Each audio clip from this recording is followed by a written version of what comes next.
Ladies and gentlemen, welcome back to the channel, and following on from Celtic's big win against Newcastle in pre-season yesterday, it's time to catch up on a few transfer related stories, a couple of departures looking set for the very near future at Celtic, and obviously a big question today surrounding Dyson Maeda's future. I've done the reading so you don't have to. I'm here to deliver my verdict, and all of those rumours, will he sign a new contract? Will Brentford get their man? It's all doing the rounds today, so bear with me, and I'm going to try and give some form of clarity on the matter. But it's one of those unknown ones, isn't it? I don't want to jinx nothing, so I'll try my best not to. If you haven't already, please make sure to hit like and subscribe. That would be much appreciated, as we're about to hit 51,000 subscribers. Thank you all for the support throughout this pre-season and transfer window. We're going to charge on with that today, and I guess we should start with those Dyson Maeda rumours. I am keen to urge you all watching, don't start crying, don't get scared yet. Dyson Maeda isn't out the door, and I hope it remains that way for the remainder of the transfer window. So Dyson's name has been doing the rounds on social media these last few hours. Some Celtic fans feel threatened by the possibility of Brentford coming in to snap up our best player. You could say, well, he was certainly our best player last season, Celtic's player of the year, the player of the year in Scotland, and subject to heavy interest down south. We heard reports way back at the start of the window, just before it opened up, that Brentford could be looking at the possibility of signing Dyson Maeda, and now, as they prepare for the potential departure of forward Visa to either Newcastle United or Tottenham Hotspur, by the looks of things, Dyson Maeda is once again being touted as a potential replacement. Now, let's see where these stories came from, and let's talk about the probability and everything else. We also have to talk about Brendan Rodgers' comments surrounding a Dyson Maeda contract extension. But it's coming from articles like this today, from Team Talk, who posted this headline, that Brentford want prolific striker as Johan Visa replacement. Now, the interesting thing about this, and I will zoom in for the courtesy of you all, Fraser Fletcher is the journalist that wrote this article, and I've said this a million times as of late, and I feel like you need to always say it in these transfer windows. My job isn't to discredit any journalists, right? But I think that most of us are aware that when we see an article written by Fraser Fletcher, it's not one to get all that worried about. But he does go on to report that Brentford have identified Celtic's deadly striker Dyson Maeda as the prime candidate to replace Johan Visa, who is attracting significant interest from Premier League clubs Newcastle and Tottenham Hotspur. They're bracing themselves for that departure, and they're planning to make the reinforcements to, of course, improve on the departures of Visa and Brian Mbeumo, who could be off to Manchester United. Sources indicate that Maeda's representatives have been in discussions with Brentford, signalling the club's intent to act swiftly, regardless of whether Visa leaves or not. So apparently talks between Dyson Maeda's representatives and Brentford have already taken place, and it all comes very quickly after Brendan Rodgers gave an honest assessment of his situation over the weekend. Now, that wasn't the only outlet or journalist that reported that, because at about 9 o'clock this morning, Ekrem Konur, who is a journalist with over 230,000 followers on Twitter, also reported that Brentford want to sign Dyson Maeda to replace Johan Visa in this window. So it feels like this was the first initial report that came out from somebody who seems to be a pretty reputable source that was then built upon by Team Talk over there. And yeah, some people getting worried, some people getting a little bit nervous.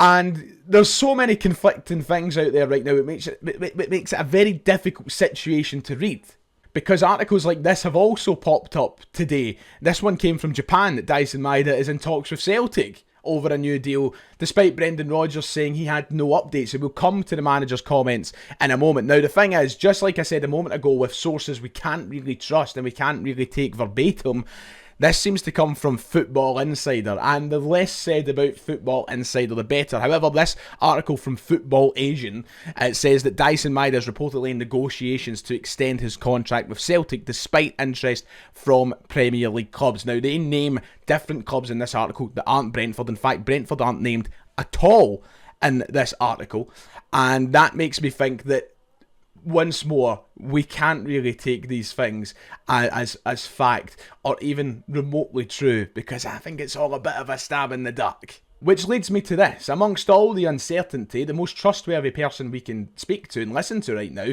is the manager, is Brendan Rodgers, who's closer to the player than most people and closer to the situation than 99.9% of people. He's probably the only guy whose words right now can be taken as an indication of what to maybe expect. And even at that, speaking after the Newcastle game yesterday, Brendan Rodgers' comments don't exactly give too much of an idea as to what we should expect, because when he was asked about it, he said he's not aware of any developments. I don't think there have been any developments to do with a new contract, but he's a professional and his focus is very much on being here with Celtic. So Brendan Rodgers reiterating the point right now that Dyson Maeda is a Celtic player, focused on being a Celtic player, but there is no updates and to do with a contract. So I doubt that, and this is me probably leaning more on the bad side of things than good, so don't worry, we'll get to good stuff in a moment, but the fact that this article from Football Asia and Football Insider seems to declare that he's in talks with a new contract at Celtic, even though the manager said less than 24 hours ago that isn't the case, I wouldn't start believing those stories. The fact of the matter is this: Celtic's best players will always have interest from bigger leagues around the world. Even though Brentford are a minuscule, tiny club, in comparison to Celtic, the lure of the Premier League and the financial capabilities of sides like that mean that, it's easy for them to come and poach your best players. They've done it with Christopher Ayer, not, only 4 or 5 years ago. And they can do it to Dyson Maeda if they truly want to, if they put their mind to it, if it's a bid that Celtic deem acceptable. So I wouldn't rule out this is nonsense. I think that Brentford will come back to the well to try and sign Dyson Maeda, but as long as we're doing our business behind the scenes to try and convince him Celtic's a better place to be, Champions League football's here, we'll give you more money, etc., then we've got to throw the kitchen sink at it. He's an invaluable player, and unless we get money that is too daft to knock back, we should be keeping our invaluable players around, and Dyson Maeda is one of them. So I don't like to be that guy, but I would look at these reports and look at them with a fair bit of caution. That's not me being trying to kind of scaremonger or anything like that. You've just got to be realistic sometimes. The good thing is the places that the stories have come from aren't any of great reputable knowledge, it seems. We haven't had the Fabrizio Romano, we haven't had a David Ornstein talking about it yet, so I would hold tight on getting worried or getting scared that Dyson Maeda is going to be leaving Celtic this week until we get news from one of those big sources or somebody closer to home like a Stephen McGowan. Then I would just remain calm. For the time being, remain calm. Celtic aren't in a position where they can even consider accepting a bid for Dyson Maeda, in my opinion. Even if they do receive something upwards of £25-30 million, which is the bare minimum we should be taking for him, by the way, we aren't in a position. The squad is too light. We haven't even improved on the departure of Nicholas Kuhn, let alone thinking about having to improve on Dyson Maeda. We're just not ready for it yet. So Dyson seems happy here. I think that Celtic's a better place to be than Brentford. They're one of the teams that are getting spoke about being relegation candidates this year with the absence of Thomas Frank. So I don't see why we shouldn't throw the kitchen sink at it and try and keep him around. Yeah, it's hard to compete with the money down south, but Brentford are Brentford. It's not Manchester United. It's not even like those upper half kind of sides, your Evertons and your Fulhams and guys like that who have had Premier League sustainability for quite a while. This is Brentford, and I mean that with all due respect. So there's a long way to go in this window. I was pretty confident Dyson would stay because we haven't done enough work yet in the window to replace him confidently. But we're just going to have to hold out and remain patient. But these are rumours that I imagine might persist between now and September 1st, and you're just going to have to be ready for that.